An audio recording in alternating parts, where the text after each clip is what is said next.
Hi everyone, and welcome back to That's Mental.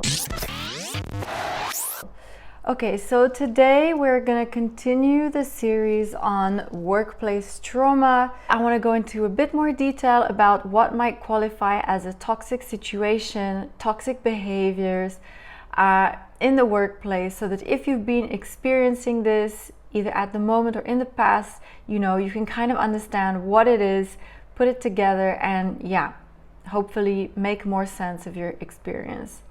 Just to be clear, none of the behaviors that I'm going to talk about are normal or should be considered as normal. Anybody who tries to tell you that this is normal, oh, that's just how it is at work, oh, this is just corporate life, blah, blah, blah, is wrong. Please don't believe them. Please don't listen to that. Please don't believe that, work has to be this place where you're just not that happy, you're not enjoying yourself, that bad behavior is accepted, that it's normal to feel shitty about going to work, because it isn't, okay? Okay, so without further ado, I want to start with what are the signs that your company culture is toxic. This could be company-wide. It really depends on the size of the company as well, right? So it could be company-wide, it could be just in your department, it could be just in your team. Although, to be honest, even if it's only in one team, usually it's a sign that something isn't quite right within the organization, because no company should be tolerating this kind of behavior. So here are a few signs. First of all, if you notice that everybody is stressed and running around like crazy. Literally, people in my old office, and myself included, we used to run from one room to the other, and I'm not even it was a small office, okay? I'm not saying in a building. That's how stressed out we were. Now looking back, I think it's ridiculous, but for sure it was a symptom. If you're running to the printer, running back to your desk, running to the meeting room, definitely it's a sign that everybody's super stressed out, under pressure, and this is not good. Second of all, multiple people being burnt out, absent for long periods of time, curiously absent, that it's not really explained why they're not there, that they're sick, but no one's really talking about why. This again is a little bit suspicious, and it hints to the sign of something wrong in the company culture or in the team culture, especially if it's more than one person in a team, or this has happened several times. Third of all, working long hours. This goes without saying, of course. If you see people that seem to have been at the office since super early on, or are leaving super late, or if you notice people mentioning, that they're working all the time, that they've been working late, that they worked on the weekend, all of these signs that hint to people working overtime and more than they should, once again, it's usually not a good sign, because it means there's too much pressure and too much work, and it's basically too much stress for the system. Coupled with that, you will have people working overtime and their boundaries not being respected. Now, this is a really important one, because when you start to work too much, of course it can be because the workload is too high, but usually you will notice people saying things like, oh, it's just this one time, oh, it's just a 6 p.m. call, oh, it's just an exception, oh, it's just for this project. But actually, most of the time, it's never just one thing. And if that's how it starts, then it's pretty much a sure sign that it's going to keep on going this way. Okay, fear tactics, or a fear-based culture, a place where you basically don't feel safe, failure isn't accepted, mistakes cannot be made, and you just live in fear of, doing anything wrong. Speaking up is not encouraged or tolerated, so everybody stays quiet. Again, this is really unhealthy, because ideally you want to have, differing opinions. You want to have the ability to say that something didn't work out. One of the things that I recognized quite early on is that nobody ever gets things right all the time, and you cannot expect it to always be knowing what you're doing at 100%. So if you sense that the culture doesn't tolerate the fact that you don't know something, doesn't tolerate that you could ask for help, or that you could make a mistake, then once again, this is a pretty bad sign. Promoting or encouraging employees to go up against one another, overly competitive environment, not encouraging collaboration, maybe even openly telling you that you're competing against another colleague, encouraging you to outdo one another. Again, this is really unhealthy, because at the end of the day, everybody in the company should be working towards the same goal. And it really should not be about putting you against another colleague, let alone another team member. Lack of trust, so feeling that you cannot trust anyone, or not knowing who you can trust, or being afraid that what you're going to say is going to get told to someone else or repeated further down the line. This is, a pretty interesting one. I think on the one hand, it's quite intangible, but on the other hand, you will know exactly what I mean, whether you've experienced places with good trust or very low trust. I think it's pretty obvious when you sense that people are not really speaking the full truth, and sometimes you might say something and then you might hear it again distorted somewhere else. So it's very toxic and negative when you really have a feeling that you cannot trust anyone and you're constantly looking over your shoulder. Okay, another one is top-down dictatorship style management. So what I mean by that is that whatever management decides is what has to be done. There's no questions asked. There's no way to, negotiate or even give an opinion. You just have to do what they say, and they don't care whatever it takes. A high-pressure environment with a culture of urgency. This is one where everything has to happen right now or it's the end of the world. There's literally no sense of prioritization. Everything is super urgent, super important. And this creates this stress of constantly having to get everything done this instant, not being able to finish a task, having to drop everything to do the next urgent thing. Very, very stressful. On top of that, you can have an excessive amount of work, like very high workload. And again, I would say this is usually not a good sign, because it means that people don't know how to prioritize, they're not good at delegating, they're not teaching you these skills, they're not asking themselves if you can manage or not, they're not thinking about distribution of the workload. So it kind of shows poor planning, notwithstanding, of course, the fact that it creates a lot of stress because your workload is just way too high, unmanageable, and especially if you're not the only one. I mean, usually this is the case, right? There's not just one person who's struggling. Usually this kind of goes across the board. Next, unethical practices taking place. This is a bit harder to be aware of because you might not really know what's happening in the company.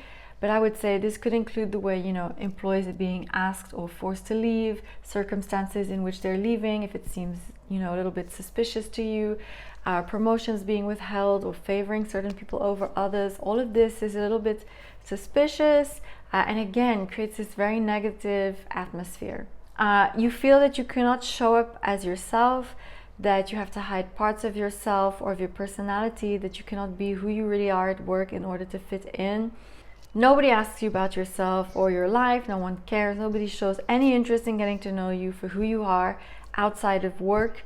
It doesn't have to be deep. It doesn't have to be like best friends, but I think a healthy dose of understanding who is the human being you're working with is pretty important to fostering a positive work environment. So if nobody cares, again, this is usually not a good sign, because it means the company is really out of touch with its employees and really out of touch with this human aspect. And last but not least, connected to that, is that you just don't feel comfortable speaking up. You don't feel comfortable saying that you're having a hard time setting boundaries, asking for help. You're even more scared to talk about something like mental health, or that you're feeling overwhelmed. Like, if you feel that you cannot do any of those things, if you're scared of doing any of those things, then this is not a good sign either.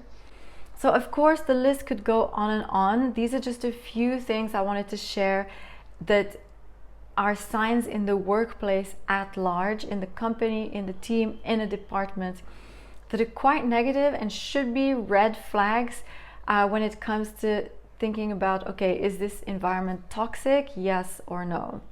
You don't have to be experiencing all of them, of course. It could be just a few, could be just one, but in general, these are all pretty negative behaviors.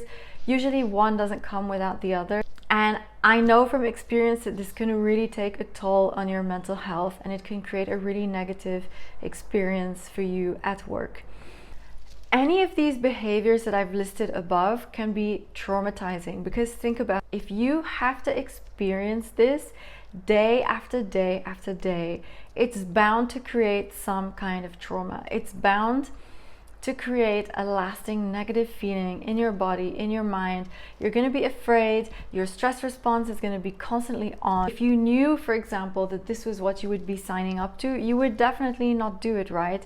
Nobody wants to go into this kind of environment. So when you're stuck in that and you have to, live with it for so long, it's very negative. Next, I just want to talk very quickly about toxic behaviors from individuals, because of course it's two different things, even though they're connected. On the one hand, there's going to be the experience that you're having within the company as a whole, and on the other hand, there's going to be an interpersonal experience that you have with certain people one-on-one, and this can be just as, if not more, damaging. First off, I just want to say that any type of sexual harassment, of course, is not okay and is going to be very traumatizing. Likewise, I'd like to add that any form of discrimination, again, is also traumatizing. I think especially if it occurs regularly, especially if it's things like, microaggressions. All of this is very detrimental to your mental health, and it's a toxic behavior because this just shouldn't be tolerated anymore.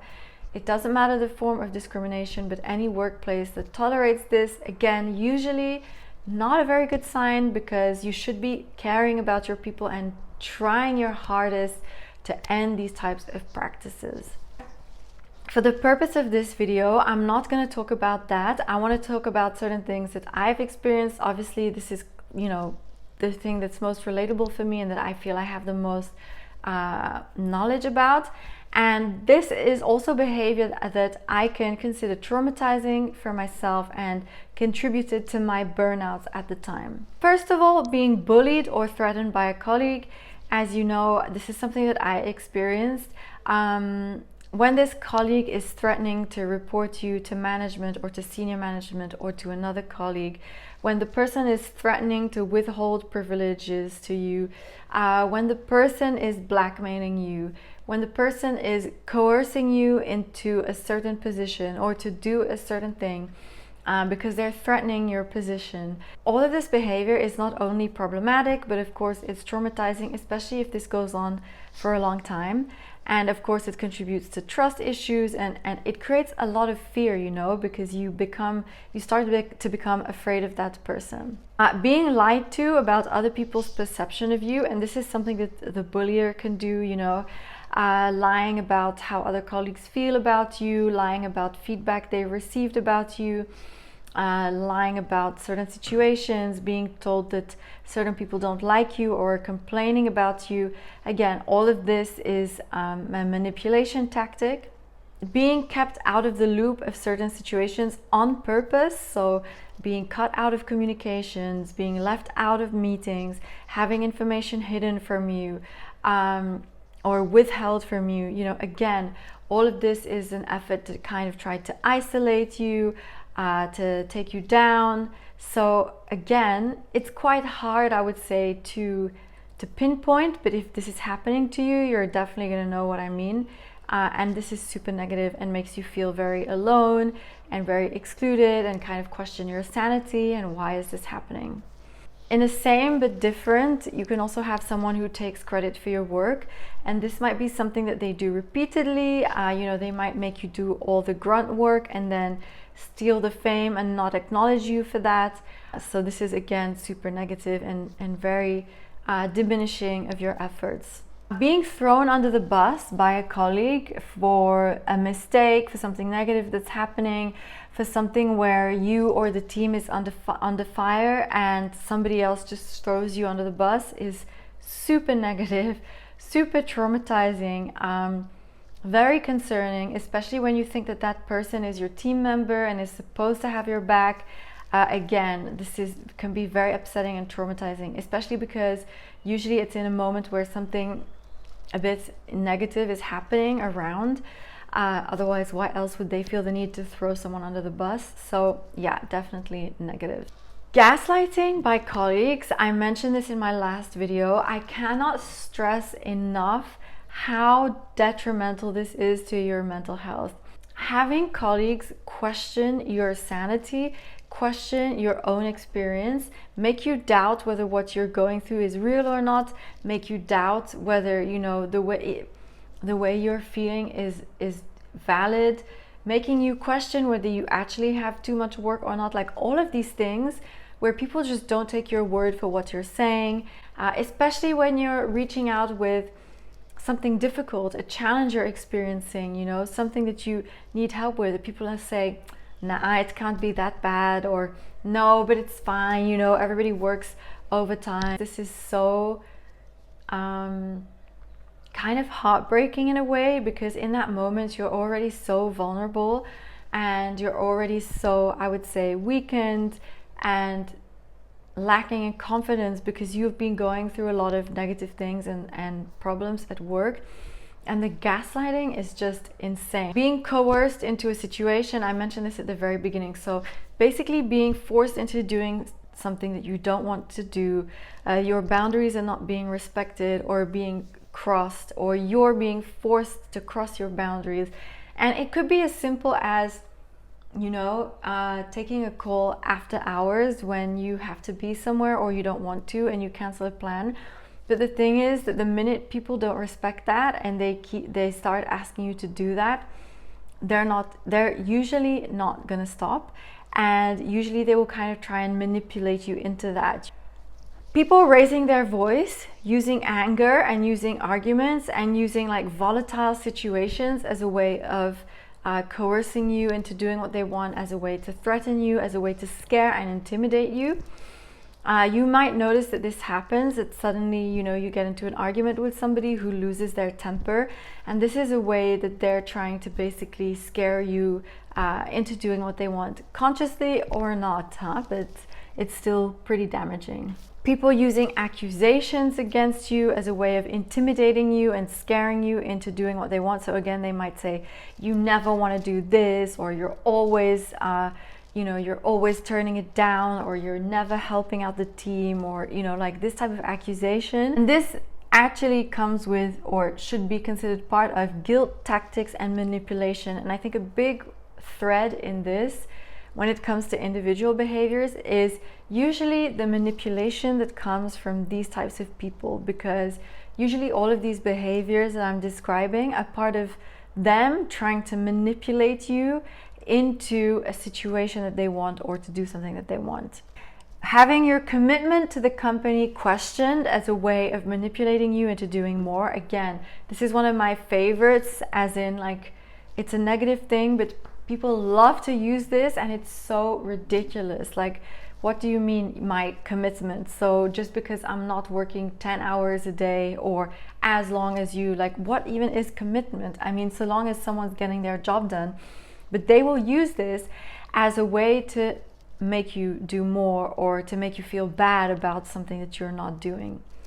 And last but not least, having your emotions or struggles being used against you rather than being asked how you can be helped. So for example, this might be, you just seem so unhappy all the time.